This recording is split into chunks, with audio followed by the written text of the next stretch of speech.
Head sõbrad, siis ka veel nüüd teist korda ettekandjana. Tõepoolest, nii nagu Toivo ütles, minu jaoks on tegemist vana tuttava teemaga. Pöörduks tagasi nagu lapsepõlve, sellepärast et viimati umbes nüüd juba vaata et paarikümne aasta eest sai ökumeenilise liikumisega põhjalikumalt tegeldud ja see, et ma nüüd siis uuesti need pildid ja dokumendid välja otsisin, mille põhjal seda et teha, tähendas minu jaoks seda, et ma pidin uretsema välise DVD ja CD lugemise ketta, sest need kirikute maailmanõukogu dokumendid on just pandud mul 20 aastat tagasi DVD-plaatidele, mis siis toona tundusid igavesed. Ongi igavesed, sellepärast sain ma seda lammutada materjali, et seda tänast ettekannet siis üles ehitada. Kui me nüüd päeva esimeses pooles kuulsime Nikaia kirikukogust 1700 aasta eest, siis see, mis toona ja ka järgmisel konsiilil Konstantinoopolis 381. aastal ühendas, see jäigi kristliku kiriku ühiseks vundamendiks ja seesama vundament 20. sajandi alguseks ja meie siis nüüd sellise suure hüppena hakkame vaatama, mahutas umbes 558 miljonit kristlast, kes toona moodustasid 34% kogu maailma elanikkonnast. Nagu me hästi teame, siis vahetult pärast Nikaia kiriku kogu juba 5. sajandil koges kristlik kirik ka esimest suuremat pereheitmist ja neid kordi on kiriku ajaloos tulnud ette veel ja veel. Lahutanud on nii õpetus, lahutanud on keel, lahutanud on poliitika, lahutanud on piirkondlikud juurdunud usulised tavad, kombed ja palju muudki. Aga ei ole kaugeltki mõtted leppimisestki olnud võõrad. Aga kuidas leppida, kui sedavõrd kaua on lahutamatuks enesemõistmise osaks olnud arusaam endast kui õigest, sageli ka ainsast õigest osaduskonnast. 1925. aasta augustis 1600 aastat pärast Nikaia kiriku kogu 100 aasta eest tehti selle leppimise suunas üks suur ja sümboolne samm. Rootsi pealinna Stockholmi oli 37 maalt kohale sõitnud Luteri, Anglikaani, reformeeritud ja õigeusu kiriku esindajad. Kokku 661 delegaati. Ja seda sündmust on nii mõnel pool ja võtlemisi sageli tituleeritud moodsa ökumeenilise liikumise üheks nurgakiviks ja mõnikord ka kaasaja Nikaiaks. Siin te näete siis pilti sellelt samalt konverentsilt kinnituseks, et tõepoolest on eri kirikute ja uskondade esindajad konverentsil osalemas. Eks selliste ajalooliste võrdlustega Nikaia ja uus Nikaia vahel on nagu on. Sellepärast, et nii nagu Nikaia puhul räägitakse sageli usutunnistusest ja peaasjalikult usutunnistusest, jäetakse tahaplaanile see kiriku õiguslik kaanonite osa, millest me siin just enne ilusasti ja põhjalikult ja sissejuhatavalt ettekandeks kuulsime. Nii on Stockholmi konverentsi selle eelloo sündmuse enda ja ka järelloo puhul reeglina rõhutab seda, et meie maailm oli see, mis tõi kirikut kokku, mitte kiriku õpetus või soov kuidagi kiriku õpetuslikes küsimustes ühisosa otsida. Nii et arusaam, et maailmas toimuva tõttu peab kirik midagi tegema teisi. Uutmoodi küsima, uutmoodi vastama inimesed kokku. Aga vaatamata sellele väidan ma, et ehkki ühtki kirikuid lahutavat küsimust 1925. aasta konverentsi päevakordast ei leia, otsiti ühisosa siiski ka selles põhilises, mis puudutab kiriku õpetust, Kõik osalejad mõistsid, et tegelikult ilma ühise veendumuseta ei ole võimalik teostada visiooniga koos. Just selleks oli ka Nikaia eeskuju. Nikaia 1600 aasta tagune Nikaia oli silmapilt. Ehkki Stockholmi konverents on kaasaja oikumeenilise liikumise üks sümbol ja paari kuu pärast augustis tähistatakse Rootsis ka selle 100 aasta möödumist ilustustega. Üks selliseid ühtsuse tähistajaid pole see Stockholmi konverents ka muidugi asi iseeneses. 19. sajandi lõpust alanud kirikute vahelise suhtluse tihenemise tagajärg ja omakorda muidugi ka tõukejõud sammudeks kirikute vaheline koostöö hakkas edenema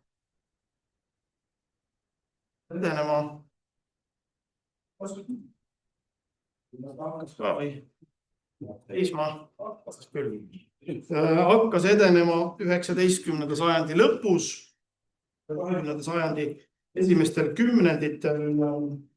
Esimeseks ühistu algatajaks olid tegelikult noored. Alati noored on need, kes asju käima lükkavad, nii ka tegelikult sellises kirikute ühistöö, need, kes kristlikes noorteorganisatsioonides mis ühiselt tegutsema hakkasid. Selle kõrval ei olnud võõrad kontaktid.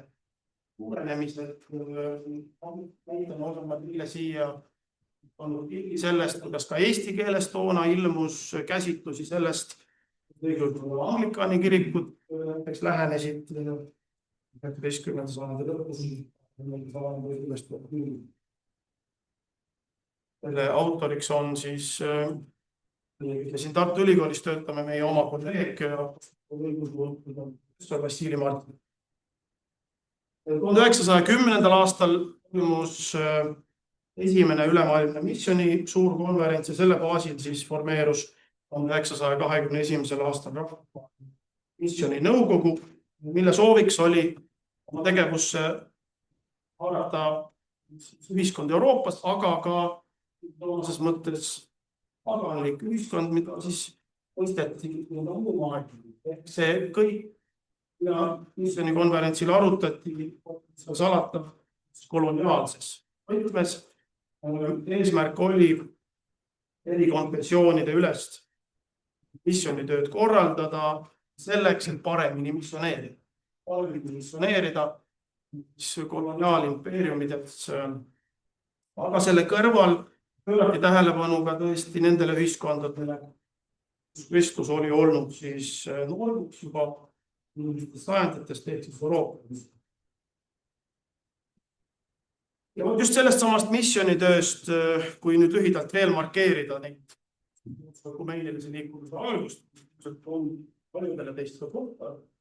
Just sellest missiooni liikumisest kasvas välja 1920. aastatel soov võtsida ühisosa õppeid.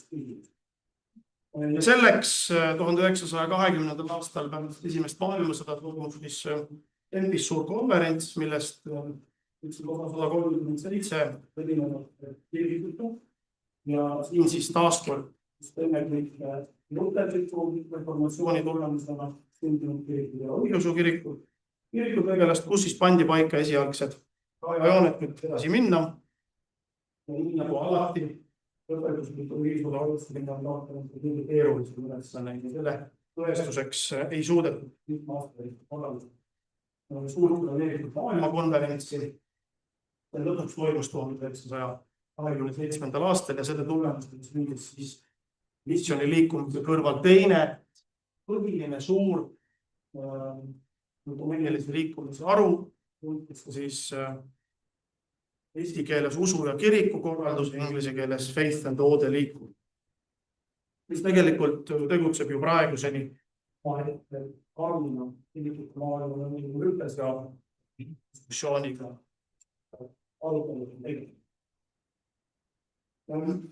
kuhu ma nüüd jõuda tahan sellega on tegelikult see alumine slaidil ehk siis Kiriku sotsiaaltöö, missioonitöö ja õpetusliku osa kõrval oli veel tahk, 4. tahk 20. sajandi alguses. Kõige põletavam kirikute kohtutoole oli ja selleks oli soov kirikute abil maandada kiiremini kuhtuvat poliitikat. Selleks alustasid Inglise ja Saksa kirikute esindajad läbikäimist. 1910. aastal moodustati selleks Inglise ja Saksa kirikute esindajate vahelised sõpruskomisjonid. Nende loomisele eelnesid veel 1909. ja 9. aastal riigi kirikute esindajate külaskäigu. Esimese külaskäigu organiseeris 1907. aastal parlamendi alamkoja Alan Baker, kes oli osalenud 1907. aasta Haagi rahukonverentsil ja saanud sealt ideed kirikute vahendusel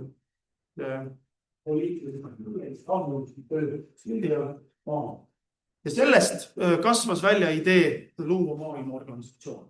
Maailmaorganisatsioon, et seista väärtuspõhise poliitika eest, et mõjutada ühiskondlikku diskussiooni suunas, mis aitaks riikide vahelisi pingeid maandada. Tuleb meenutada, et toonane maailm oli veel imperiaalne maailm, küll juba lagunevate impeeriumid, aga siiski impeeriumide maailm. Ja see muidugi pani kogu sellele diskussioonile oma pitseri. Paradoksaalsel kombel kogunesid uue rahuorganisatsiooni asutajad kohtumisel ajal, kui oli just alanud 1. mai. 2. augustil Konstantsis. Nii et neile tuli organiseerida eraldi rong, et nad sealt Saksamaalt kiiresti minema saada. Sest lahingud olid juba ära. Jõuti vastu võtta 4 punktist koosnev resolutsioon, mille nimel siis asuti ühiselt tegutsema. Ja selle organisatsiooni, mis sai siis nimeks pika ja sellise lodeva nime Maailmaliit rahvusvahelise sõpruse edendamiseks. Sõna puudub kirikute kaudu. Seda tunti lihtsalt Maailmaliitu. Sellest kujunes siis selline, kui nii võib öelda, esimese maailmasõja järel selline kirikute rahvaste liit, selline rahvusvaheline organisatsioon. Ka Eesti oli sellesse kaasatud, ennekõike Luteri kirik, aga ka Eesti Apostliku Õigeusu Kiriku esindajad ja 1930. aastatel nägi põhikiri ette võimalusega vabakogu kaasamiseks. See oli kõige suurem, kõige laiem organisatsioon, mis siis 2 ilmasõja vahel kirikute koostööd süvendas. Ja selle rüppest tekkis siis idee esimese maailmasõja ajal korraldada midagi enam. Miks? Sellepärast, et esimene maailmasõda oli suur šokk. Kirikutele just maailmasõja poledused ja kirikute roll sõja õhutamisel ja õigustamisel. Kirikud läksid selle sõjaga kaasa, sellele eelnevad koostööle ja algatusele. Just see andis suurema tõukejõuga esimese maailmasõja järel paljude kirikute vaheliste organisatsioonide tekkeks, sest kõige sagedasem küsimus, mida 1920. aastate jooksul kohtab, on küsimus, miks ei suutnud kirikud seda sõda ära hoida. Kirikud suured organisatsioonid toona, miks olid kirikud seas, miks ei suutnud nad seda sõda ära hoida. Ja see on küsimus muidugi, mis on praegugi väga aktuaalne, rohkem kui 100 aastat hiljem, kui samamoodi religiooniga õigustavad ühed kristlased teiste kristlaste tapmist, rääkides mingisugusest pühast sõjast.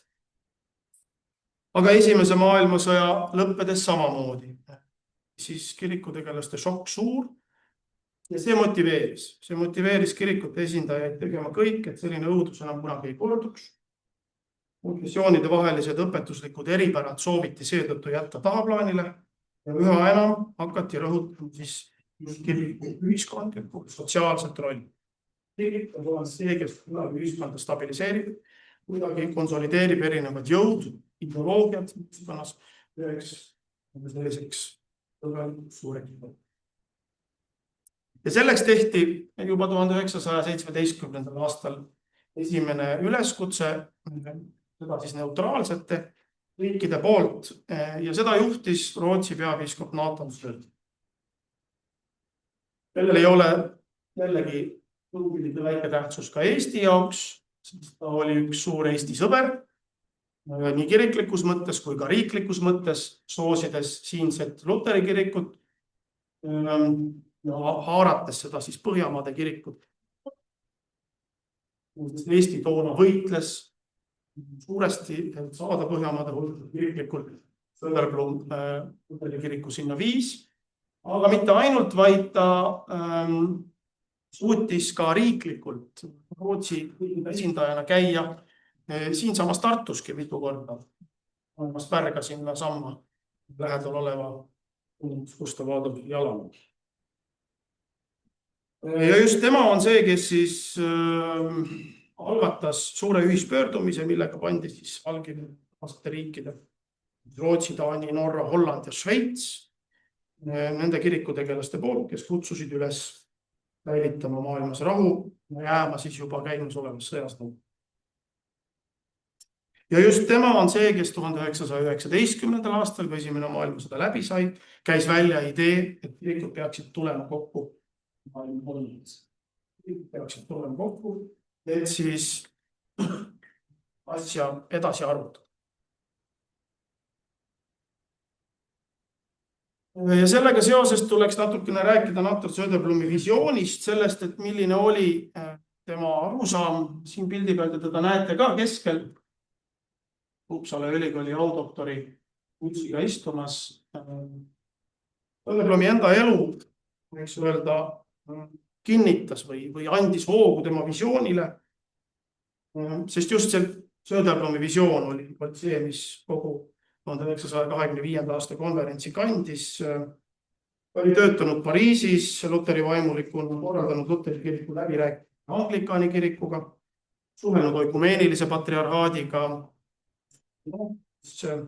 Enne kui ta siis Rootsi kiriku etteotsa sai, oli ta veel jõudnud töötada ka teoloogia õppejõuna Leipzigi ülikoolis, nii et tal oli haaret ja tal oli visioon. Ja tema visioon oli optimistlik. Esimese maailmasõja järel on ta ilmselt kõige optimistlikum kirikuga. Kui välja arvata Balti riikide kirikudega, see oli ka üdini optimistlikud, sest lootus oli, et nüüd on oma riik, eks ole, ja see vaja. Ja see optimism väljendus ka oikumeenias. Ehk ta oli veendunud, nagu te siit slaidiltki näete, et kõigil kirikutel on ühisosa. Nii protestantlikel, katoliku õigeusu kirikutel kõigil on ühisosa. Mõnikord on see kokku võetud Söderblomi ideena evangeelsest katoliiklusest. Nagu ta ütles, ükski kirik ei olnud teisest katoliiklik. Kõik on juurdunud judaismis, Kristuse ülestõusmises ja algkristlikus pärimuses. Kõigil oli ühisosa, nad olid kasvanud samast tüvest nagu puuoksad. Kirikute väline vorm oli küll aja jooksul muutunud, aga nende vaimne elu voolus ühest ja samast allikast. Söderblom ütles ja eristas kiriku ihu ja hinge ja ütles, et kiriku hing on olulisem.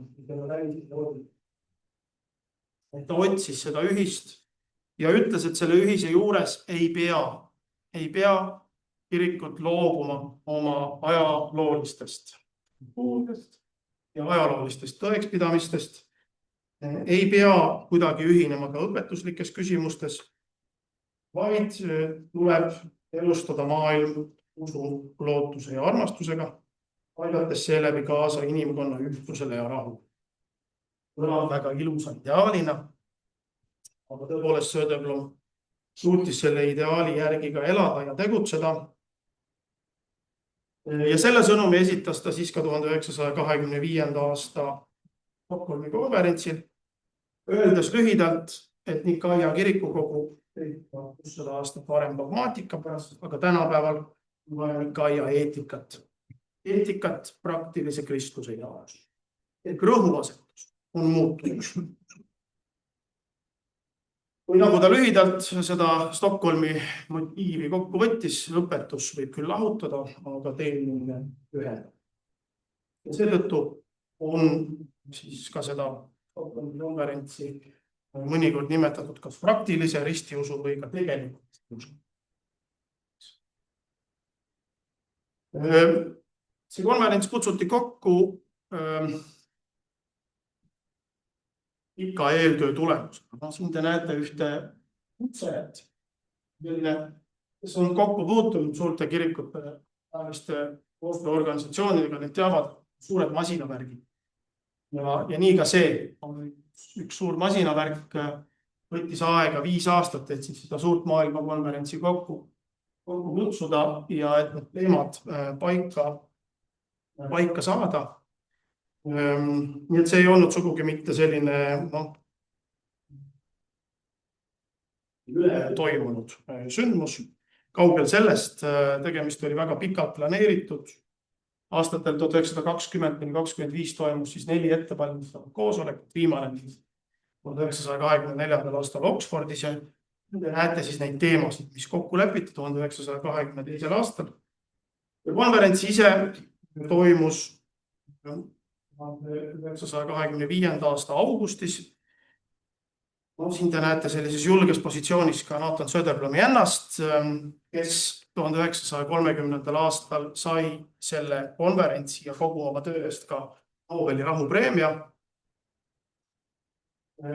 Konverents oli vaatamata siis sellisele Söderblumi egalitaarsele loomule ikkagi rangelt hierarhiline.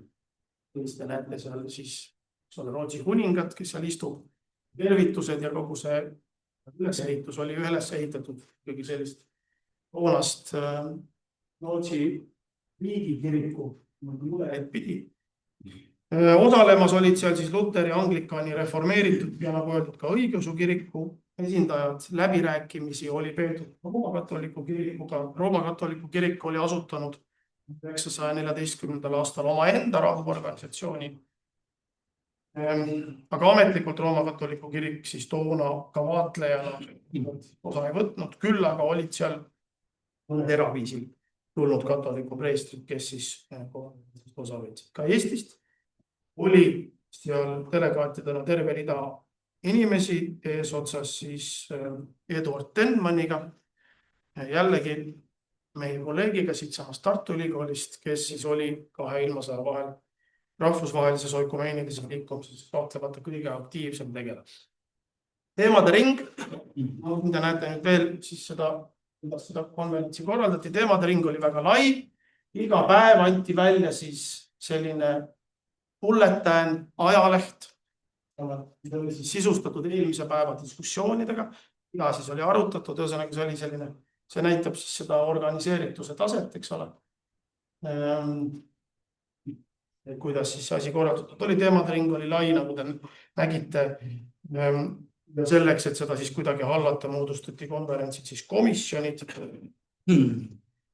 Ja mis selgus? See vast on ehk kõige olulisemgi, et tegelikult neid praktilisi küsimusi ikkagi ei saa niisama lihtsalt ka lahendada. Erinevused tulevad ikka esile. Tõsi, 12 komisjoni, mis töötasid, suutsid üldjoontes ikkagi oma resolutsioonid paika saada. Ja tegelikult nii nagu jällegi selliste suurte maailmakonverentside puhul saavad kokku inimesed enne väiksemas koosseisus ja vaidlevad kõik olulisemad küsimused juba selgeks. Nii et kui see konverents pihta ja väiksemaks on kõik suuri diskussioone ei toimu. Aga selge on see, et erinevates hinnangutes, nii osalejate hinnangutes kui ka tegelikult Söderblumi enda hinnangutes õpetuslikud eripärad domineerisid.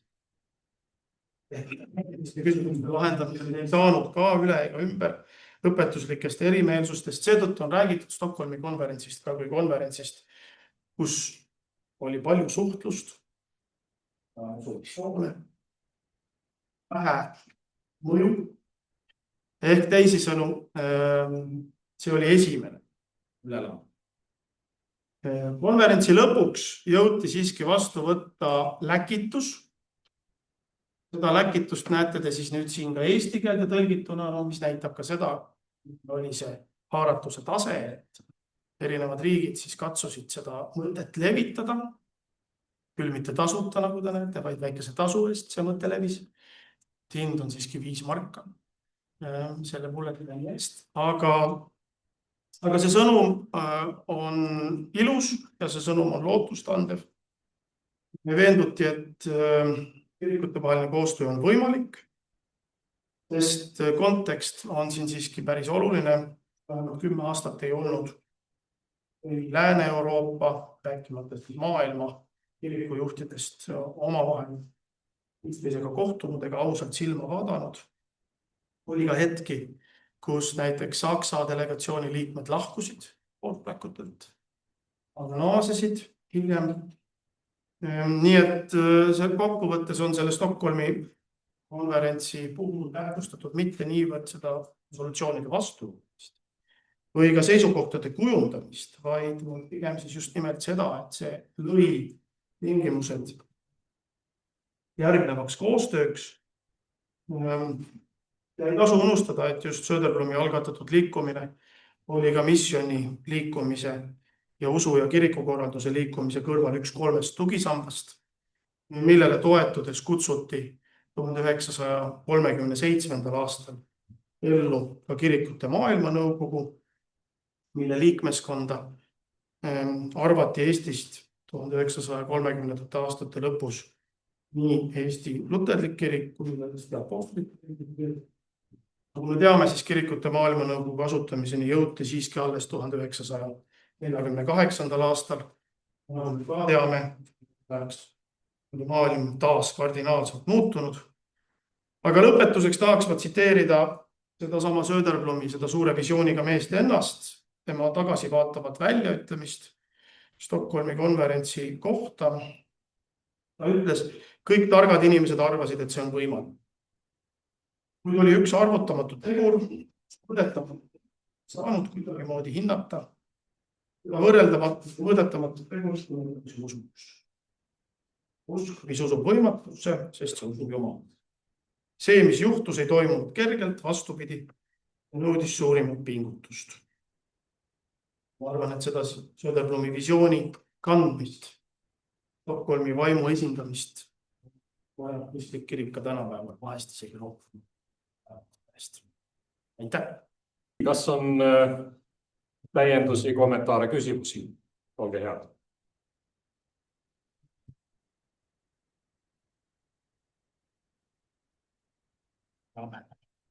Poole tunniga kõik ära. Ei, ikka mitte päris.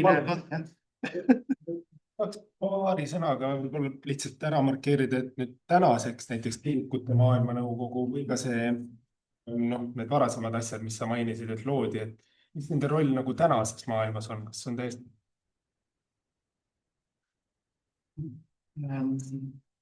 Kui seda markeerida, siis see rahuorganisatsioon Maailmaliit rahvusvahelise sõpruse edendamiseks kirikute kaudu lõpetas oma tegevuse 1948. aastal. See organisatsioon ei elanud üle teist maailmas. Küll aga siis, nagu öeldud, 3 teise liikumise baasil moodustati kirikute maailmanõukogu. Ja eks see kirikute maailmanõukogu on eri aegadel omanud erinevaid suundasid, prioriteete. Võiks öelda, et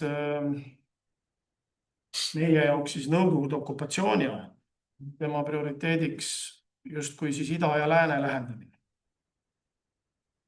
Ja eks sellel oli ka oma tulemus, ka kui vaadata siinset Luteri kirikut või ka õigeusu kirikut, nad said rahvusvahelisele tribüünile. Muidugi hiljem on selgunud ka see, eeskätt just Vene õigeusu kiriku kontekstis, kuivõrd hästi olid nad infiltreerunud kirikute maailmanõukogu struktuuri, kui palju vaimulikke oli sealt sellest ametkonnast ära ostetud ja nii edasi ja nii edasi. Selle kohta on kirjutatud 90. aastatel ja 2000 alguses ilusaid uurimusi. Nüüdseks on, ma ütleksin, et see kirikute maailmanõukogu fookus võib-olla natukene muutunud, rohkem tegeletakse 3. maailmaga, siis see on võib-olla see laiem vaade. Ja selle juures, nagu öeldud, on omaette ka see Faith and Order'i grupp, kes jätkuvalt tegutseb. Nad sina oled vist siin nagu kuulnud. ei ole natuke kursis. et see selline õpetusliku ühisosa otsimine ikka jätkub.